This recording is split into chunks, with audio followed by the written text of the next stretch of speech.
the Lifeboat Live. We have 4 simple rules. Number 1, we don't discuss politics, ever. Number 2, this is not a religious channel, and while you might hear people say, God bless you, or I'm going to pray for you, or I wouldn't have gotten through this without my faith, that's fine. What's not fine is to say, my God is better than your God, or here's why you're not getting into heaven. It's not going to fly. Number 3, we believe wholeheartedly if you can't control your tongue, then you can't control your life.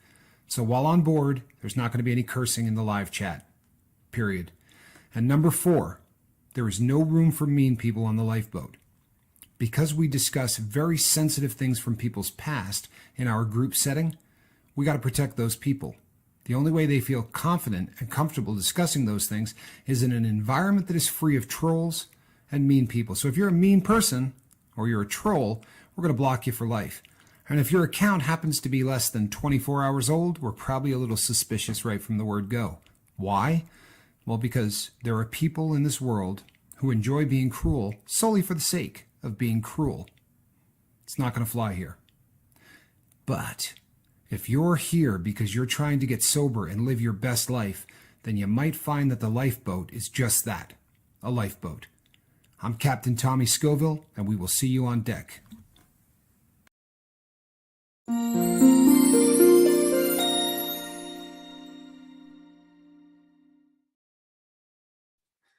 Hey, good evening, everybody. I'm Captain Tommy Scoville, and you're on the lifeboat.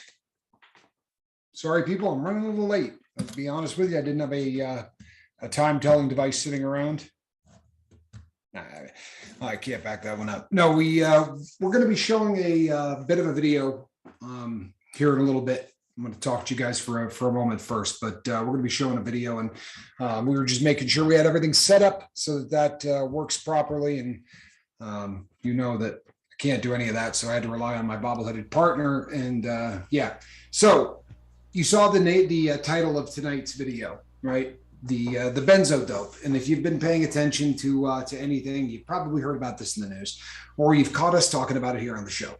And let me give you a little bit of a history before we watch this video.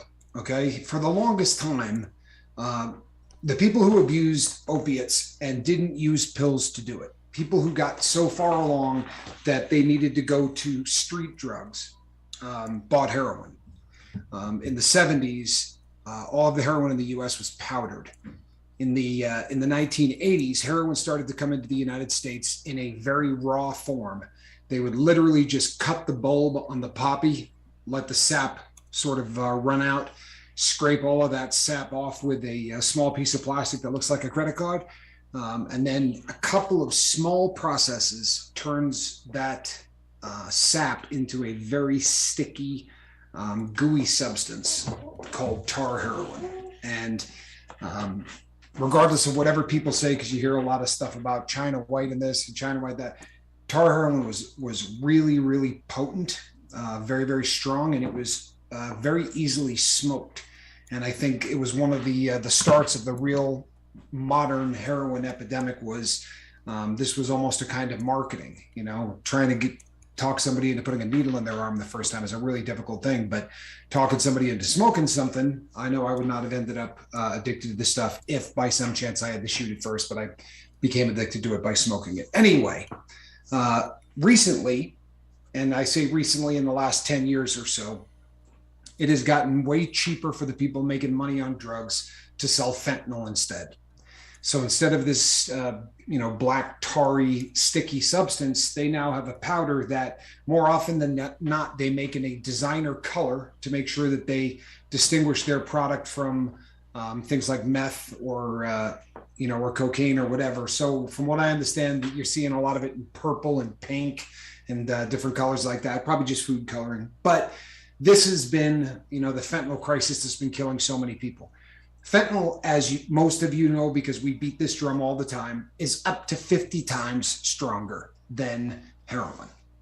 So it's a very, very dangerous drug. And it has the capability of taking you off the planet in one shot, one smoke, one hit, one snort.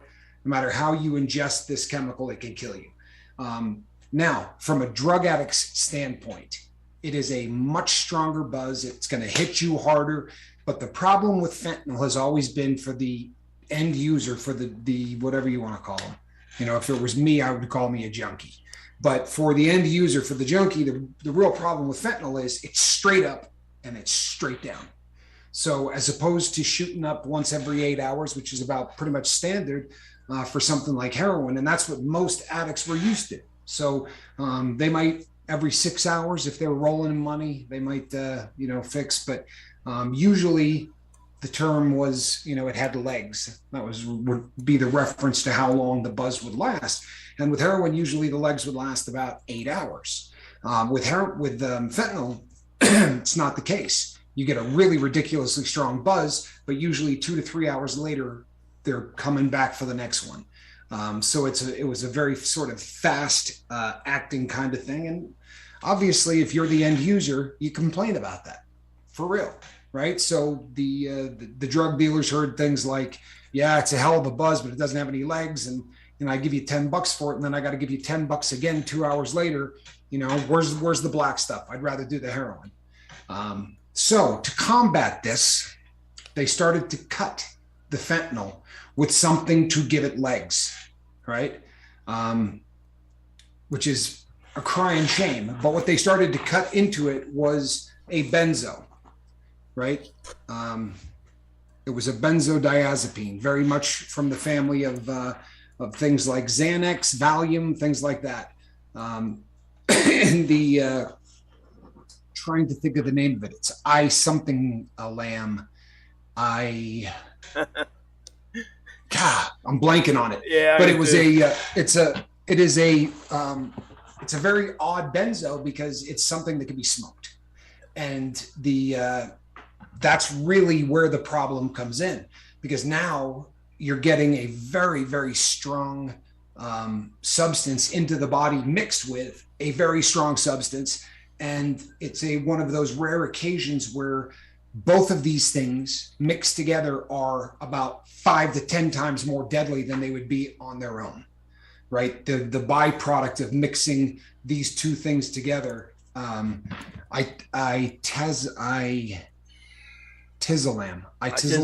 Yep. Itizolam is what it is. And they're making this Itizolam stuff in south of the border in huge amounts of it. And then they're sending it either across the border in powder to be cut with fentanyl, or they're cutting it before it gets here. But they've now got a very, very strong drug that has, legs, so to speak.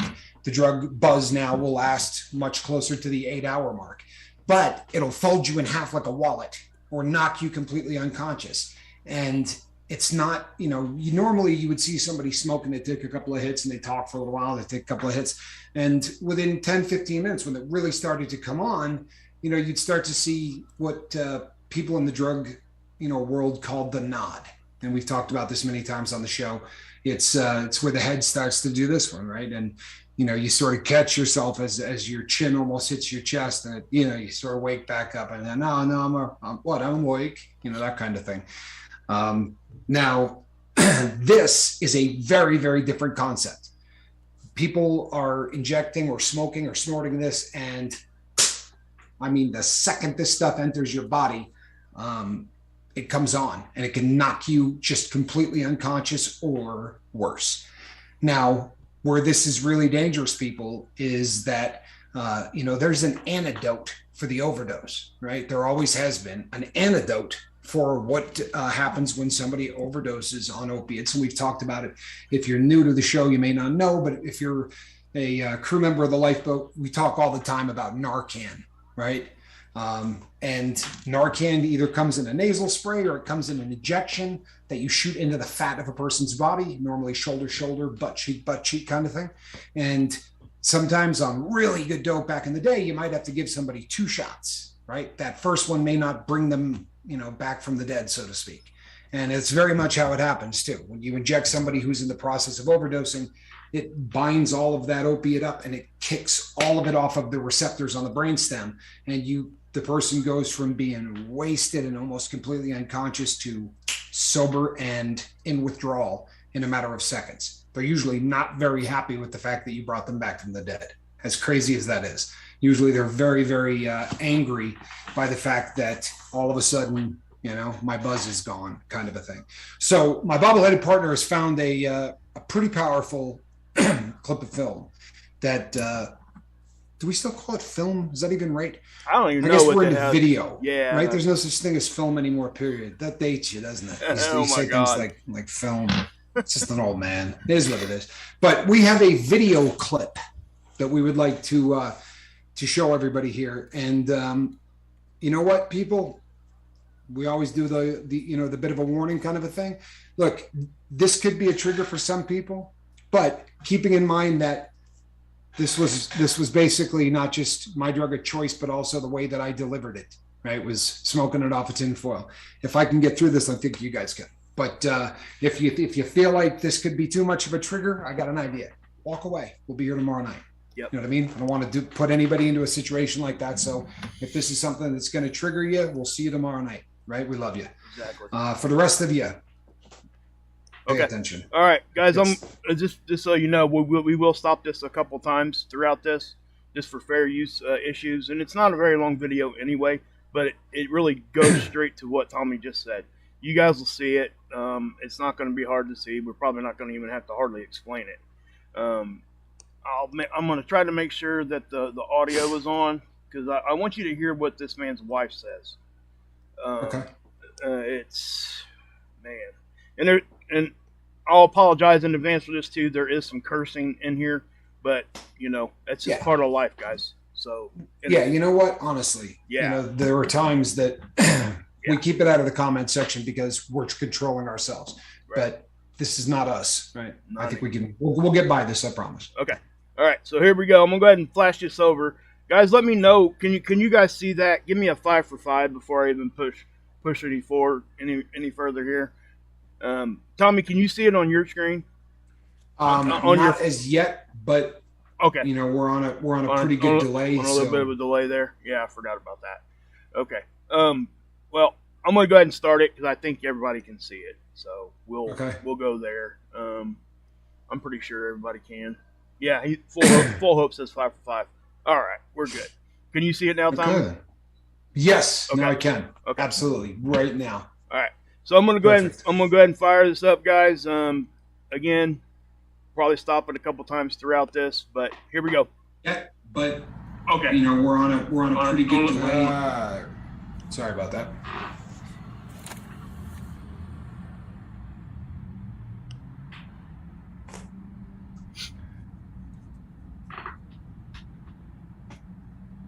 I think we're fired up. Are we, Mark? Oh, it's going. Okay, perfect. So yeah, with the delay being the way it is, all right, people, there you go. Saw a little bit there. Here, you know what, guys? I'm going to pause it just for a second. I'm going to bring it back to the beginning because I'm going to point that out. Okay?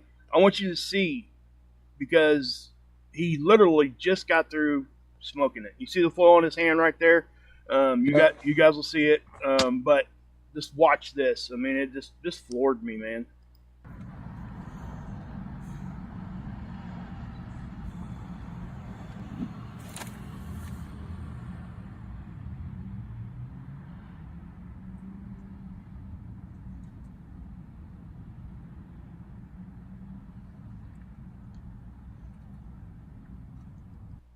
He's gone already, guys.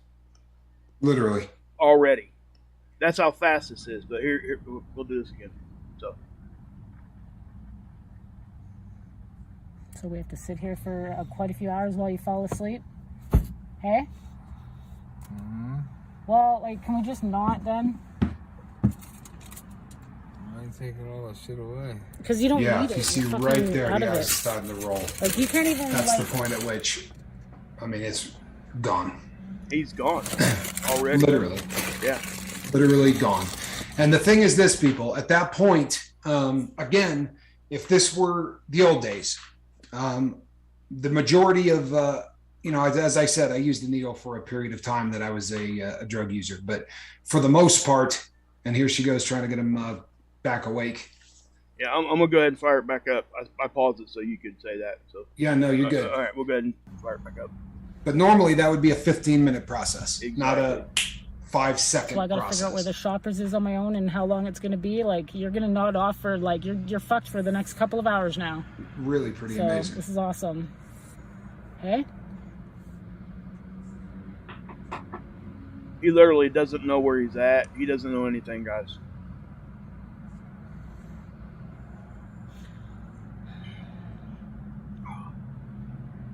Let's see if you believe me now. It's amazing. Yeah.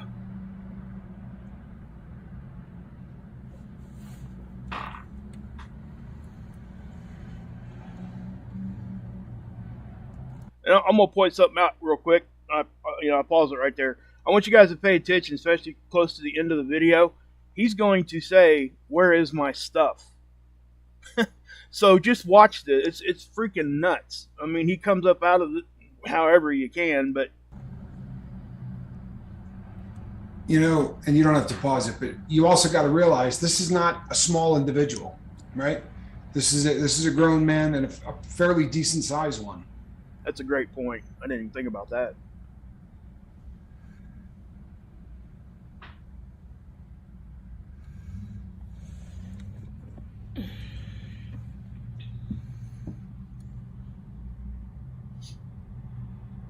Man, literally just done. Put your seatbelt on so we can be ready to go when we do. It's it borders on terrifying. Yeah.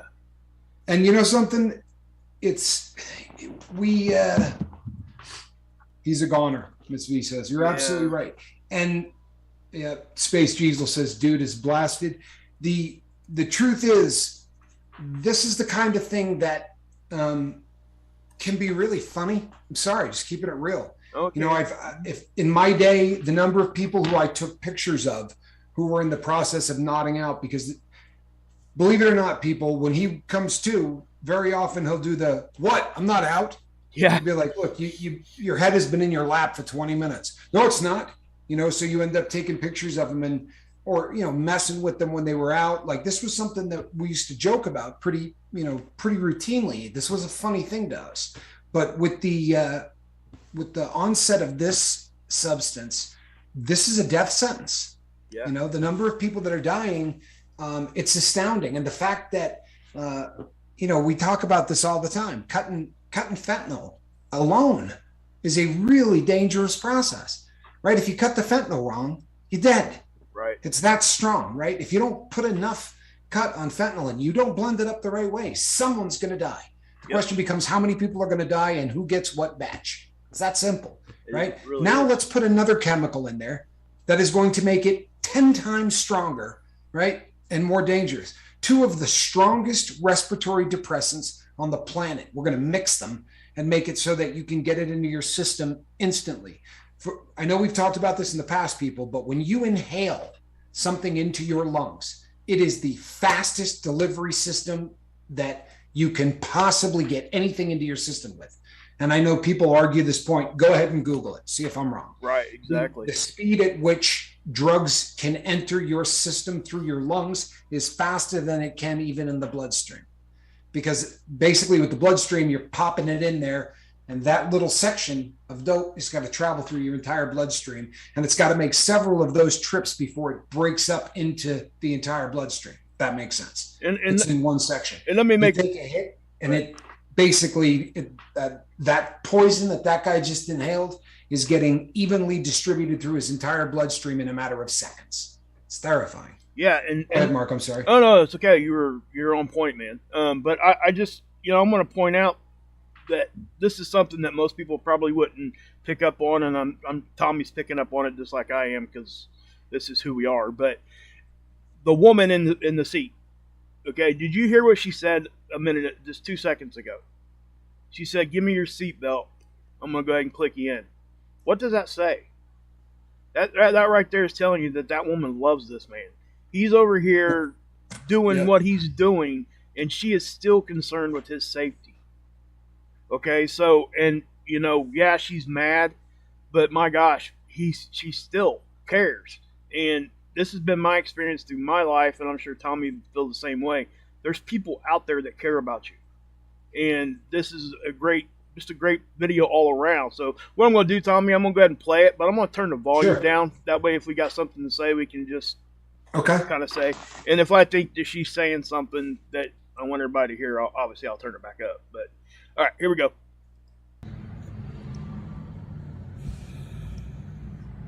And it's only got a couple more minutes, guys, and the video will be over. But we may even fast forward through some of it.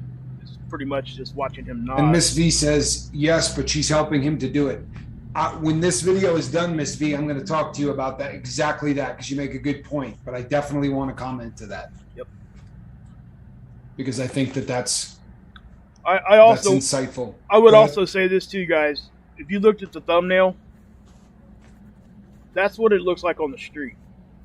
They literally stand straight up, bend at the waist, their head is on the ground, and they stay there for an hour. It's crazy. Yeah.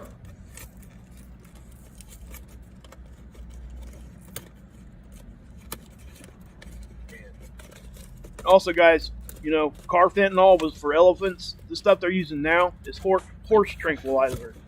It's crazy. You now watch this man breathing, and you'll see the struggle.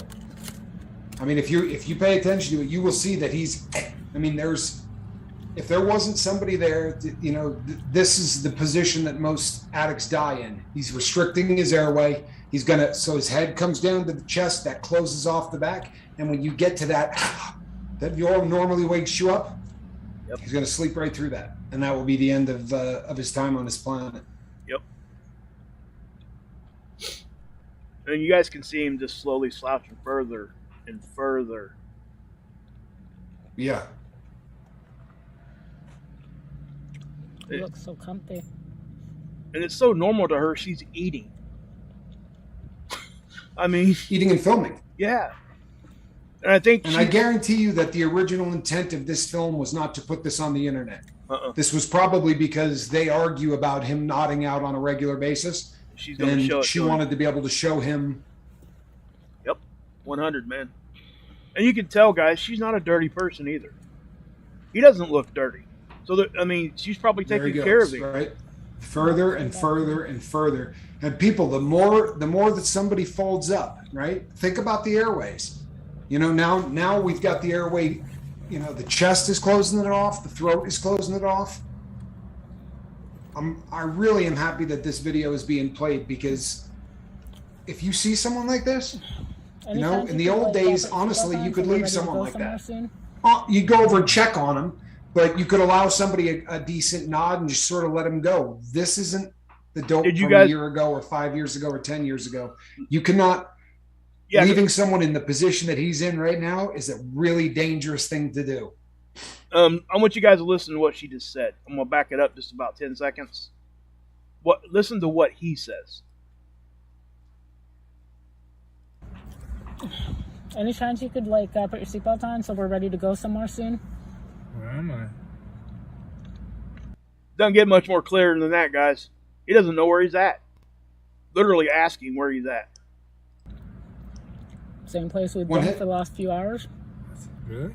Mm-hmm. One hit. Yeah, fucking crazy. What have you been doing? Well, for the last 5 minutes, I've been recording you. What are you doing? Fell asleep. I just want you to see what you are and how you act, so you know that you telling me everything's fine and I'm normal and it's all good and no one's going to know anything, well, you are fucked up. Like, it sucks. So anyway, keep your seatbelt on. I don't know. I've called, you called the pharmacy to get your shit transferred to a shop. Oh, yeah, that's where I gotta go. I gotta get my... I know. I don't know where it is. I got the phone number. I just don't know where it is. Do you know which one it is? No. The Shoppers? Or was it Save On? She gave me the phone number. I have the phone number. Okay, guys, that's pretty much it. So here, I want to say something real quick on that. And this is going to go probably to Tommy's point here in a minute too, but he is actually talking about going to get more medicine from the pharmacy already. And this woman is, I don't want to say enabling, but that's really the only thing you can say. And she's protecting him, but at the same time, man, I just don't like Miss V said, right? You know, she's still helping this guy do dope, and she absolutely is. The lines get so blurred in addiction. They get so blurred in addiction. When I was married to my first wife, the definition, as far as I was concerned, of love was that I was never, ever going to make her go without. right? We were heroin addicts. And if I could only come up with enough money for one of us, it was going to be her. It was never going to be, well, the two of us will do a little bit. I always made sure that I took care of her. She was never going to be sick. And in my twisted head, that made me a loving and a caring person. What I was doing was dragging her to hell, right? But the line in terms of what's love and what's enabling and what's abuse and all that gets so damn blurred.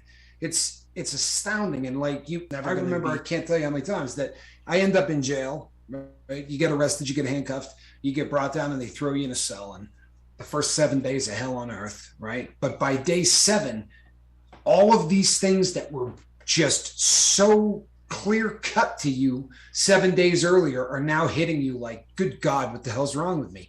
I mean, literally within a week. And I remember thinking to myself, she's out there and she's getting high. And as opposed to thinking, I got to get someone to make sure that they can go over there and take care of her so that she's not sick, I thought to myself, she needs to get sick right now, right? She needs to get off this stuff.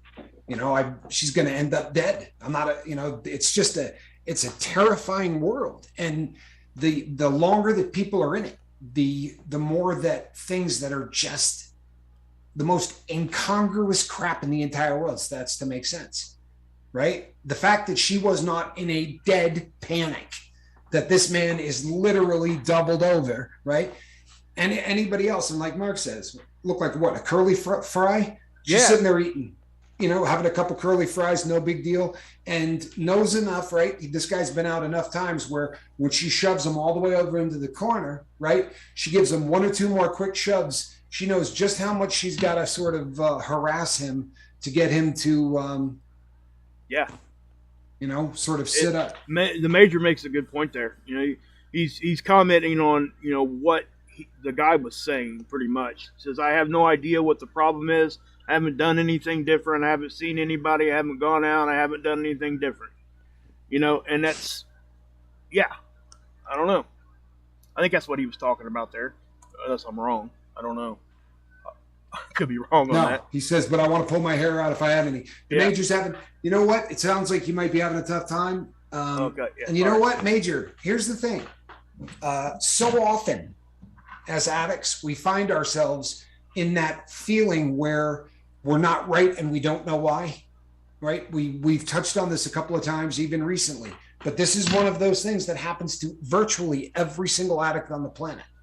Right? It's almost an affectation of 15, 20 years, however long you were in the game, of putting to sleep the normal emotional patterns. So now you've got things in there firing, and you're either depressed or you're angry or sad or any number or combination of these things, and no idea whatsoever what brought it on, no matter how long you sit and think about it.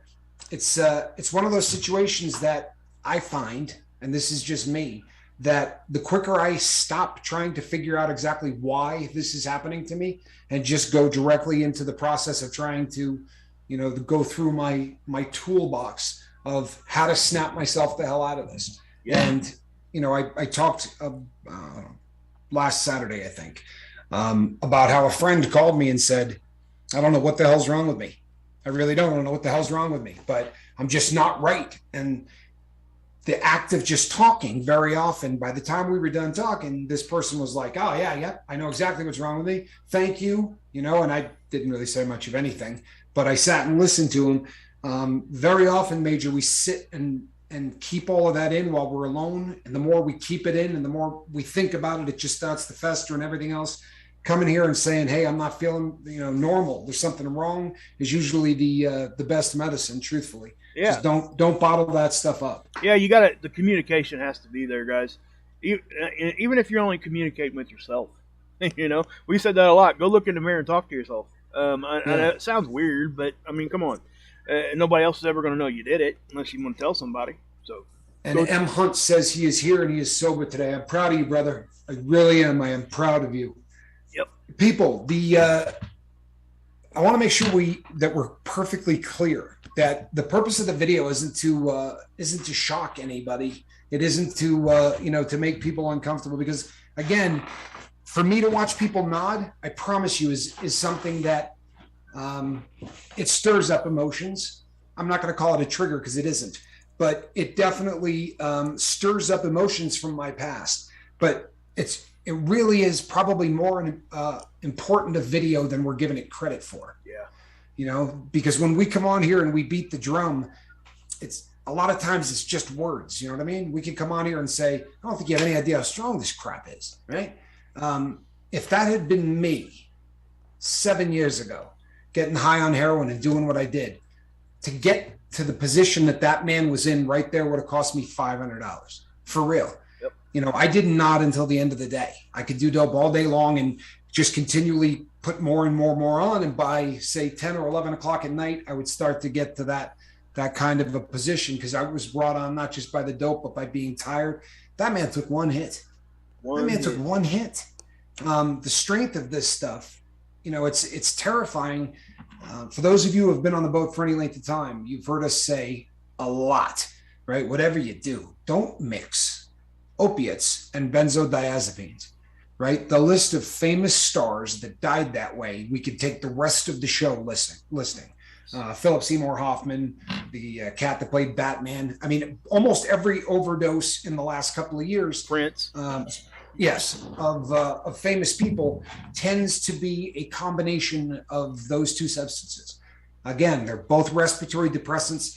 And this is also, you know, we talk all the time about how, you know, it's really suffocation that kills these people. It's not a switch that turns it off. It's that you stop breathing and you're so sedated that you don't do the holy crap. You know, if I were to go and put my hand over your mouth and your nose, right, and I were to just hold it, in about 30 or 40 seconds, you're going to go into a panic mode. You know, it's like if your head is underwater, you go into a panic for survival, and you got to shake it off to try to, well, these people get so sedated and so wasted that there's none of that reflex. And that's what ends these people's life. And that really, I mean, we talk about it, but again, to see it, right? You watched the whole process of him, and then the more he went and the more he went, people, when I said it's not always somebody that's in a bathroom alone with nobody there at their house. These people die in a room of 35 people. Yeah. Right? At parties, there's a guy sitting in the corner and they're going, look at Terry, right? Check it out. Keep talking there, Tommy, real quick, and I got a picture. I can show them that. I'm not going to because I don't want to anyway. But yeah, I could show it, but I'll save it for tomorrow or something. But listen, guys, the another big takeaway from this is the fact that we're talking about the codependency and the drugs being used together. The fact of the matter is, you go out on this stuff, Narcan is not bringing you back. You are done. Okay? And that is a huge difference than what we would have been saying, 3 months ago. Because then it was, I can't even believe I'm going to say this, then it was just fentanyl. I mean, how crazy is that to say? I mean, just fentanyl.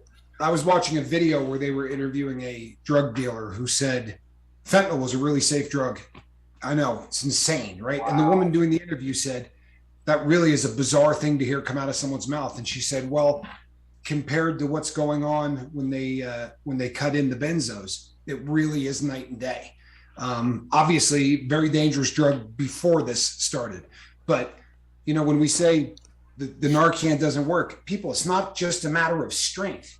It's a matter of there is not an antidote for an overdose of benzos. Now, there's things that they can do, right? But there is no Narcan-like substance. What they usually do, cat just jumped like something scared her. What they usually do is try to get your heart rate going a whole lot faster. Epinephrine, things like an EpiPen in a much, much higher dosage, or what's that stuff called? Atropine. Yep. Really, really strong. Almost like an amphetamine. Yeah. An upper. Yeah, like an upper. To counteract. But when they come out onto the scene and they see a person like that, their first thought is this is an opioid overdose, and they're going to start administering Narcan. By the time they get to the hospital, there's a really decent chance that person's going to be dead. Right. It's a terrifying thing. And now the Narcan will work on the opiate part, right? But the benzo, Yeah, in theory. But I mean, the benzo, both of them together is just horrible. Well, and just fentanyl alone. That's when you hear it took 3 doses or it took 4 doses of Narcan. Great point. Yeah, it can work. It doesn't always. I mean, we're talking about something that, for all intents and purpose, they just don't have a strong enough Narcan, right? For exactly what's going on out there. And as if that wasn't bad enough, they mixed in some, a benzodiazepine, smokable, shootable benzo that just did not need to be in there. Yeah, I mean, it just doesn't. You're right, man. That's the thing, guys. I mean, and if you go watch any of these like other videos that me and Tommy are talking about, and we may show clips of them in the future, but they'll tell you that they don't even remember being high. Yeah. They wake up and they remember nothing. That was the first thing that came out of the guy's mouth. Where am I? But that's a normal statement to say even when you're just coming out of an overdose. But the thing of it is, I would, if you ask him tomorrow, where were you at where you you bonged out, nodded out on us? He probably couldn't tell him. I mean, and that's the thing. This is scary stuff, guys, and that's what we're talking about it, because it is. It's very scary. These people are just, man, I feel sorry at the same time, and it hurts my heart. It really does.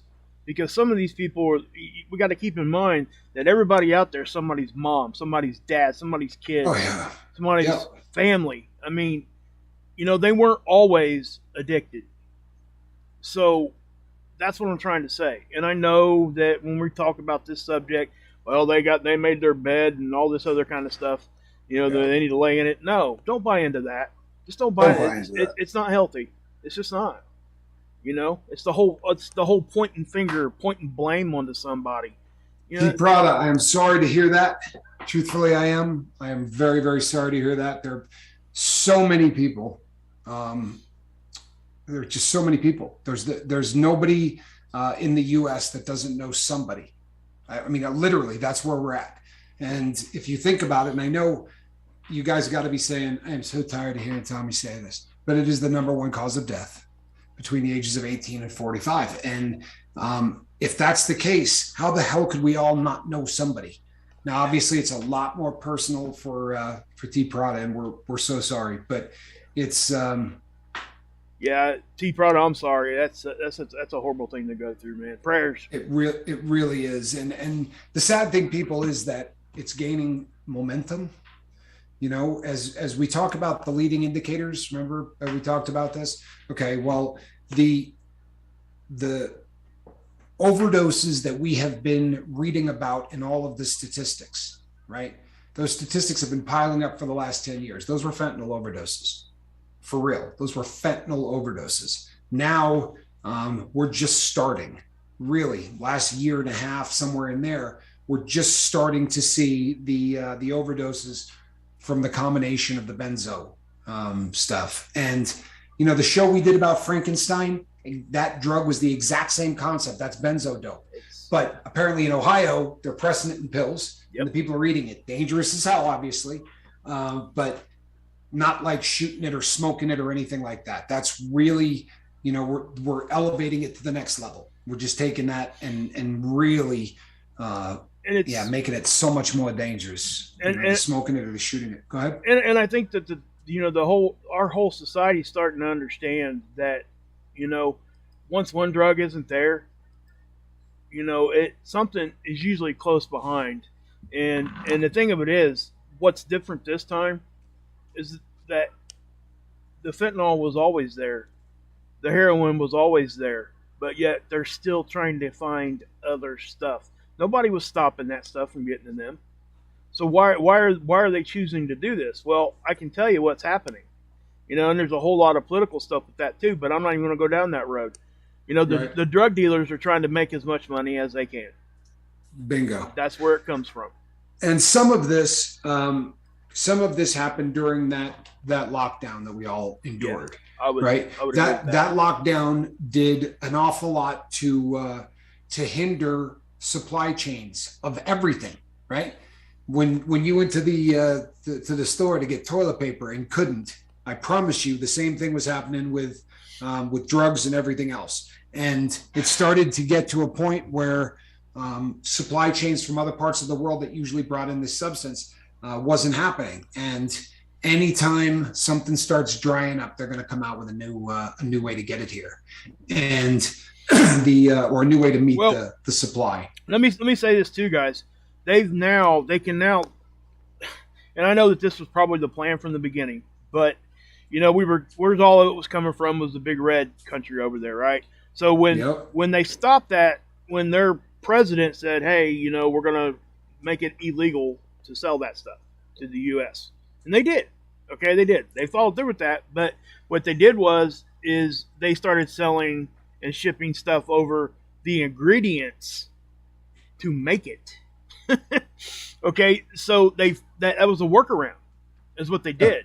And now that they can see that, and I want to say this to you guys. We talk so much about borders and all this stuff, but me and Tommy are really read up on this subject, really, really good on all of this. We've done a lot of research, and you have to wonder how come it's coming in on the coastlines, and then you got Ohio. What is that telling you guys? They know where the heart of our country is. They know, everybody knows that.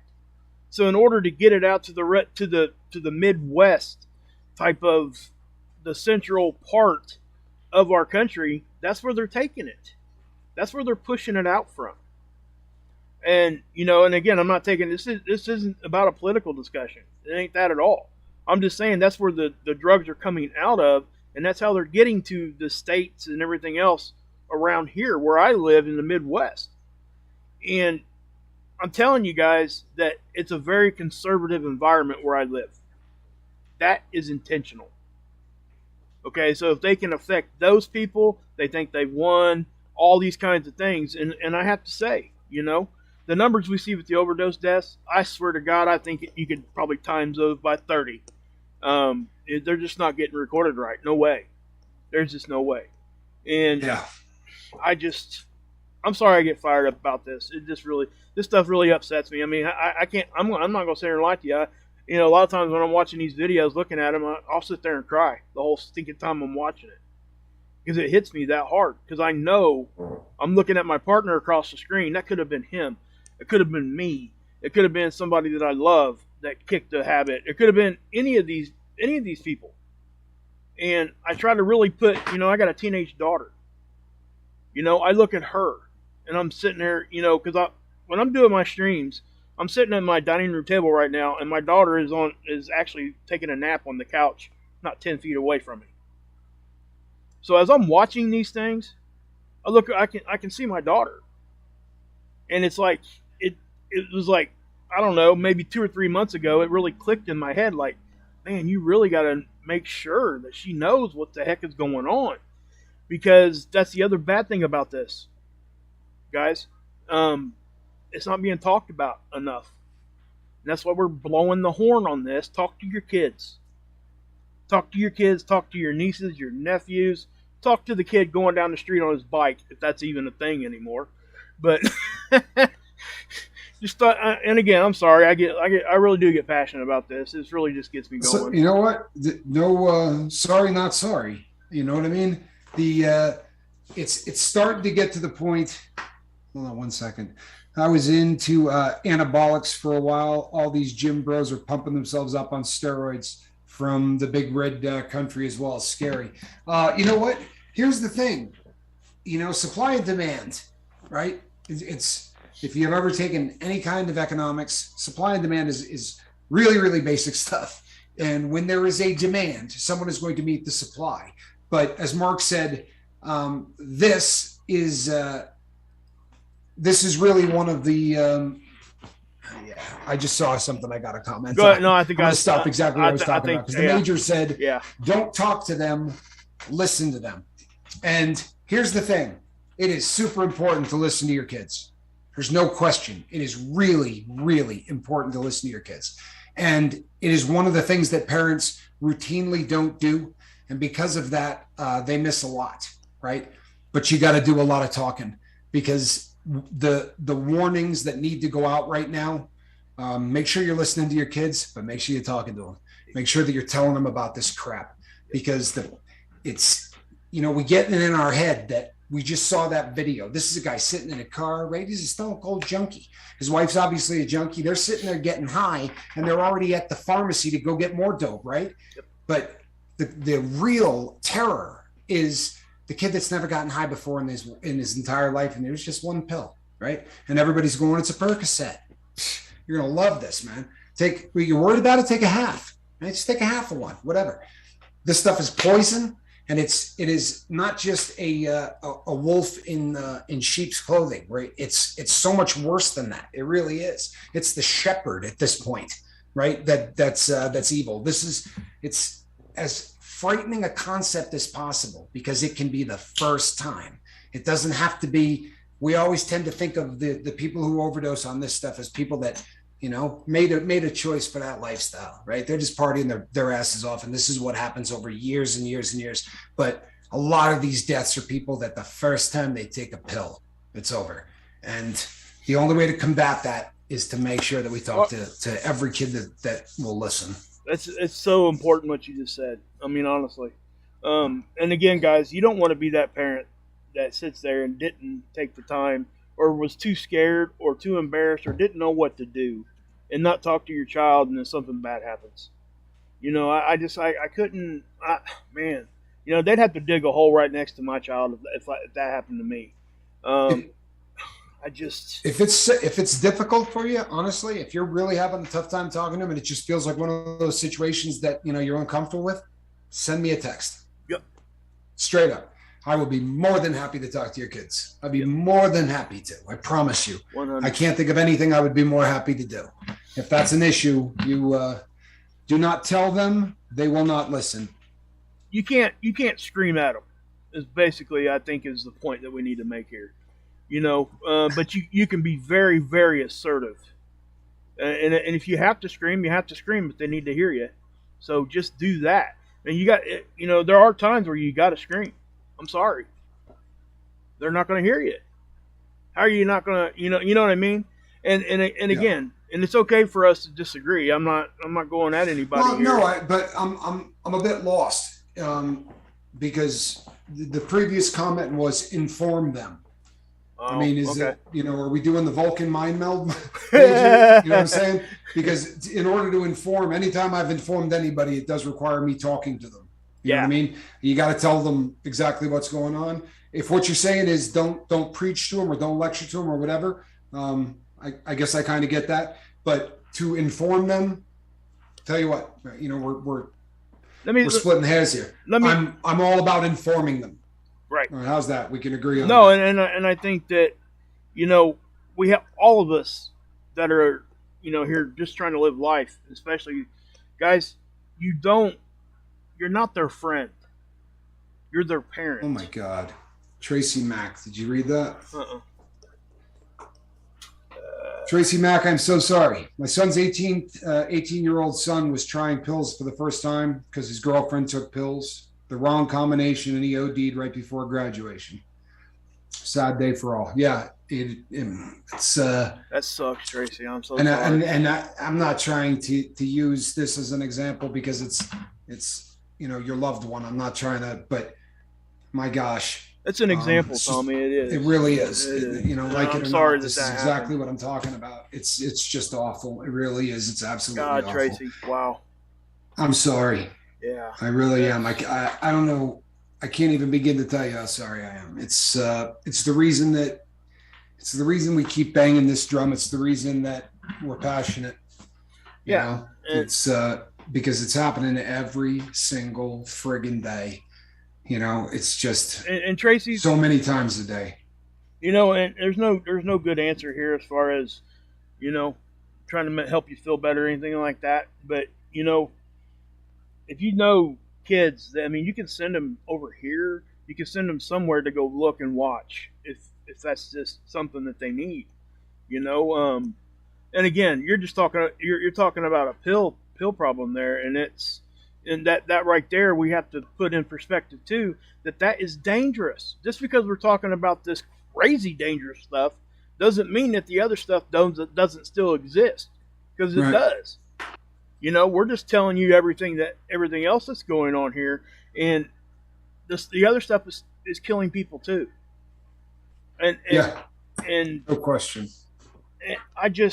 it's horrible to hear that kind of stuff, and you just don't want to be that person that didn't at least try, and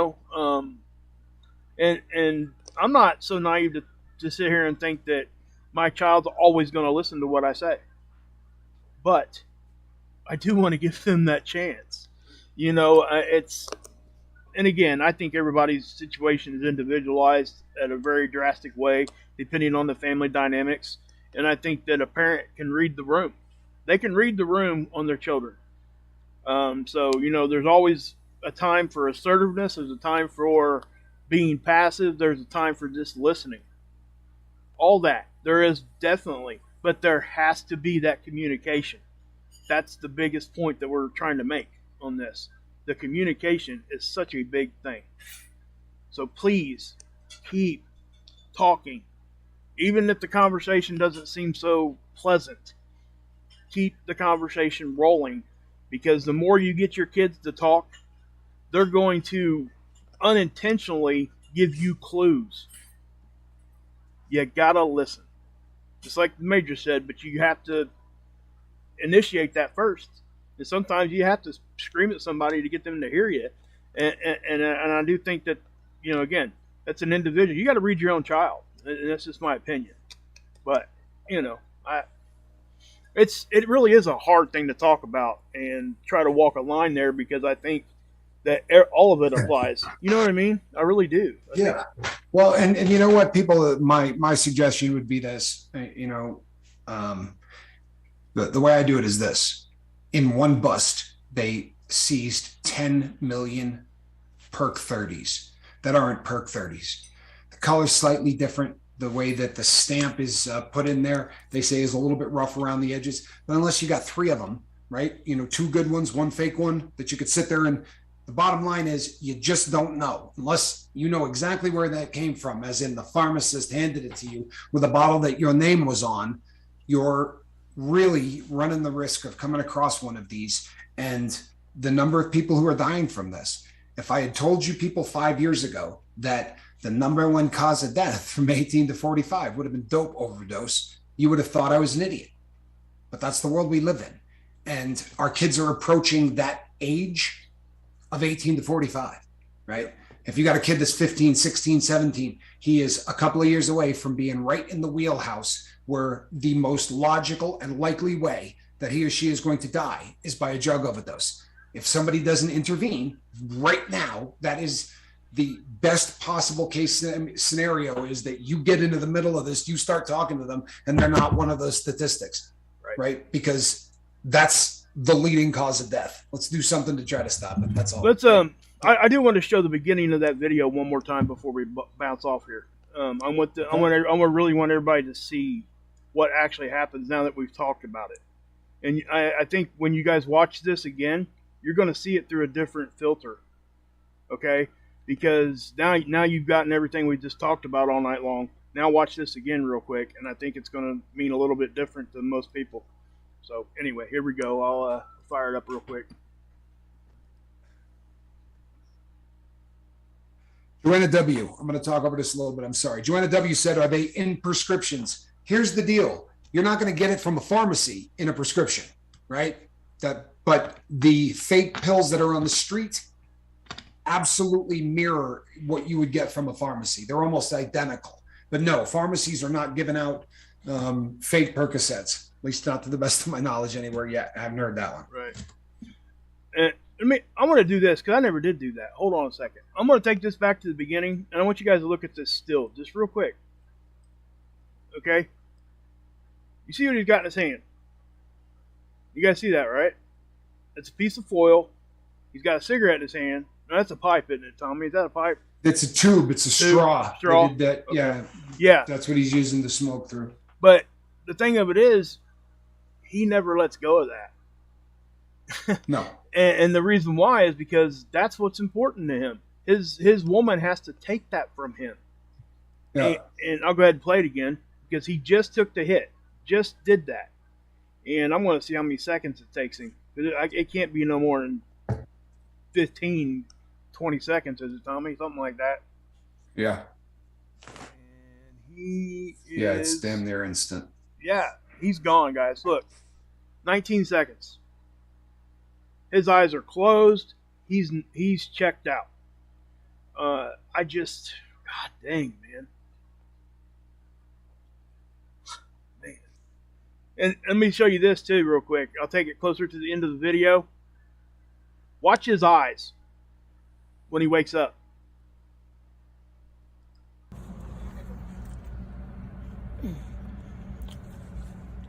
It's Any chance you could like put your seatbelt on so we're ready to go somewhere soon? Where am I? yeah, it's That says it all right there. yeah. You know, and I ain't got to say nothing else. I'm not. It just, yeah. You know, here's the thing, people. Truthfully and honestly, we're all on the same page. Yep. Right? We really are. We could talk about the different approach, and you know something? If you got a better approach, use it. Not going to hurt my feelings. But for the love of God, don't let one of their friends be the one to tell them about this stuff. Right?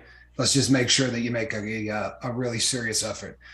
And you know your kids, as Mark said, maybe you know the best way. The one piece of advice I've always said from the very beginning is never lie to your kids. It's a really bad idea, because the first time they go, yeah, I don't think he's being honest with me, then everything else you ever said about dope means nothing, right? So you don't say things like, you know, weed's going to make you grow breasts and all the other crazy crap that they tell kids in the DARE program and all of that.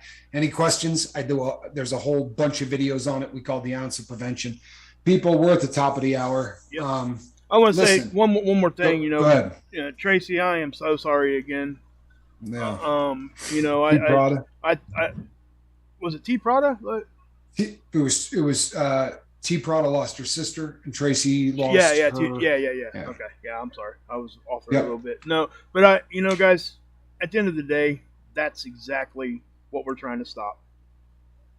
And, you know, however that happens is how it happens. And I just be engaged, communicate. And I really do think that, you know, we are affecting the numbers, Tommy, aren't we? I mean, honestly, we really are. The percentage is whatever, but it is top of the hour, guys. We're going to go ahead and cut this, but go ahead. Major, I'm sorry for your loss on one of your kids. That's tough. It can't be easy. So I'm sorry for your loss. And sounds like you did good. That's fantastic. And you know what? I'm really happy that I raised my kids when I did.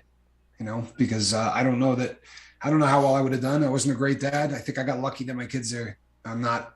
You know, there was more luck than there was for parenting on my part until about 7 years ago. I wasn't worth it a damn. So, yeah.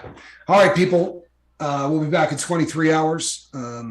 Between now and then, to reach out and try to save somebody. I am Captain Tommy Scoville, and on the other side of the glass, Mark Wages.